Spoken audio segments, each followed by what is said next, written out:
পূর্ব ঘটনা ৫। দৃশ্যপট ১৩ই আগস্ট ১৯৭৫। ভাইস প্রেসিডেন্ট সৈয়দ নজরুল ইসলামের বাসা, পুরনো ভবন। সবে সন্ধ্যা হয়েছে। দেখা করতে এসেছেন মন্ত্রিসভার আরেক সদস্য, আওয়ামী লীগ নেতা অধ্যাপক ইউসুফ আলী। সৈয়দ নজরুল ইসলাম পাঞ্জাবি পরে পায়চারা করছেন। ইউসুফ আলী সালাম দিলেন। সৈয়দ নজরুল ইসলাম কোনো উত্তর দিলেন না, খুব গম্ভীরভাবে পায়চারা করছেন। অধ্যাপক ইউসুফ আলীও উনার সঙ্গে পায়চারি করছেন, কোনো কথা বললেন না। কিছুক্ষণ পর উনি অধ্যাপক ইউসুফ আলীকে বেশ একটু উত্তেজিত স্বরে বললেন, ভাবছেন কি স্যার, কি হয়েছে? অধ্যাপক ইউসুফ আলী জানতে চান। কি হবে, বাকি আছে। আমাদের পায়ের তলার মাটি নেই, নিজেদের ঘর সামলাতে পারো না, আমরা আবার কথা বলি। আমি আপনাকে বলি নাই আমাদের সর্বনাশ হয়ে যাবে? দিনের পর দিন কি হচ্ছে, কেউ কথা শুনে না, আমার কারো কথা শুনে না। এখন কি অবস্থা হবে? কি হবে? পায়ের তলার মাটি আছে স্যার। কার কথা বলছেন আপনি? কার কথা? আবার বঙ্গবন্ধু। কেন, কি হয়েছে? যা দেখছি এত ভালো মনে হচ্ছে না। আমার কাছে লোক আসছিল, আমার কাছে পাওয়ার দেবার প্রস্তাব নিয়ে আসছিল। কেন? কামরুজ্জামান হেনা সাহেবও ওই দিনই আমাকে বলেছিলেন, আজও উনি আমাদের নেতা, ওনাকে দিয়ে চলবে না, ক্ষমতা আমাকে নিতে হবে। এটা কেমন কথা? উনি তো আমার সঙ্গে আলাপ করতে চান না। আপনি ৩২ নম্বর যান, সেখানে গিয়ে বঙ্গবন্ধুর সাথে কথা বলেন, দেখেন কি করতে পারেন। না, তিনি যখন সব কথা খুলে বলতে চান না, তখন আর কি করব? তাহলে তো চলবে না। আপনার জন্য আপনি না যান, দেশের জন্য আমাদের জন্য যান। আজকে যাবেন না? তারপর ঠিক হলো পরদিন সৈয়দ নজরুল ইসলাম যাবেন শেখ মুজিবের সাথে দেখা করতে। সে সুযোগ আর হয়নি। মূল ঘটনা ১৫ই আগস্ট। ঘটনার প্রধান পরিকল্পনাকারী ল্যান্সার রেজিমেন্ট লেফটেন্যান্ট কর্নেল সৈয়দ ফারুক রহমান এবং তার প্রধান সহযোগী টু ফিল্ড আর্টিলারি রেজিমেন্টের কমান্ডিং অফিসার লেফটেন্যান্ট খন্দকার আব্দুর রশিদ। এই দুজন ছিলেন নিকটাত্মীয় ভাইরা ভাই। ফারুক ছিলেন মুক্তিযোদ্ধা অফিসার, অত্যন্ত স্পিরিটেড, ড্যাশিং, প্রবল আবেগপ্রবণ, রেজিমেন্টের গৌরব ও পতাকা সমুন্নত রাখতে সদা সচেতন। তার সকল শক্তির উৎস ছিলেন ব্রিগেডিয়ার জেনারেল খালেদ মোশাররফ। পারিবারিক সম্পর্কেও ফারুক ছিলেন খালেদের ভাগ্নে। নৈপথ্যে খালেদ মোশাররফই সব রকম নিরাপত্তা ও সহযোগিতা দিয়েছেন ফারুককে। ফারুক যে কিছু একটা করবে তা খালেদ জানতেন।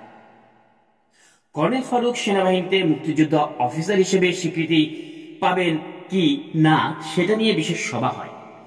যে সময়ের মধ্যে যুদ্ধে অংশ নিলে মুক্তিযোদ্ধা সেনা অফিসারদের স্বীকৃতি মিলত, কর্নেল ফারুকের যুদ্ধে যোগ দেওয়ার সময় তার থেকে কয়েক ঘন্টা কম ছিল।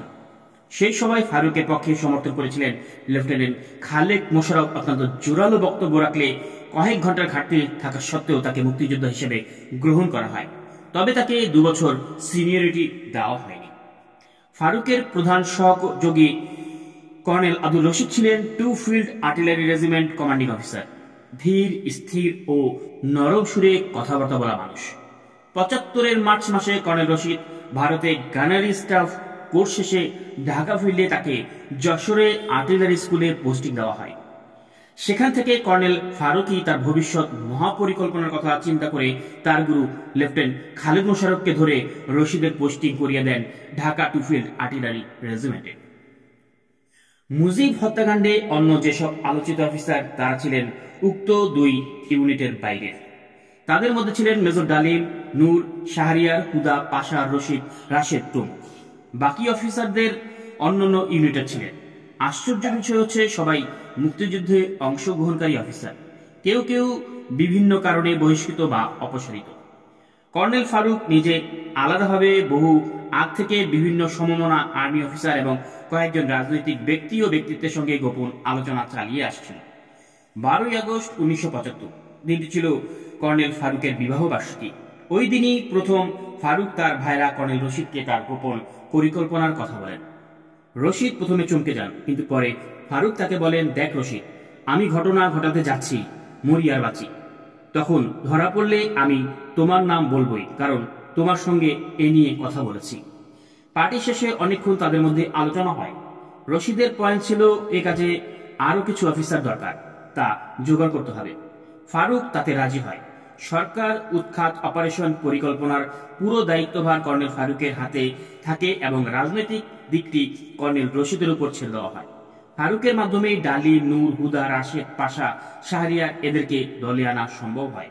মেজর ডালিম ও মেজর নূর চৌধুরী তখন আর্মি থেকে বরখাস্ত, শাহরিয়ার ও অবসরপ্রাপ্ত। বজলুল হুদা মিলিটারি আর্টি লিজেন্সের অফিসার ছিলেন। মেজর পাশা এবং মেজর রাশেদ চৌধুরীকেও অবসর দেওয়া হয়। সিনিয়র অফিসার বেশ কয়েকজনের সঙ্গেও কথা হয়, তারা দোদুল্যমান থাকলেও মৌন সম্মতি দেয়।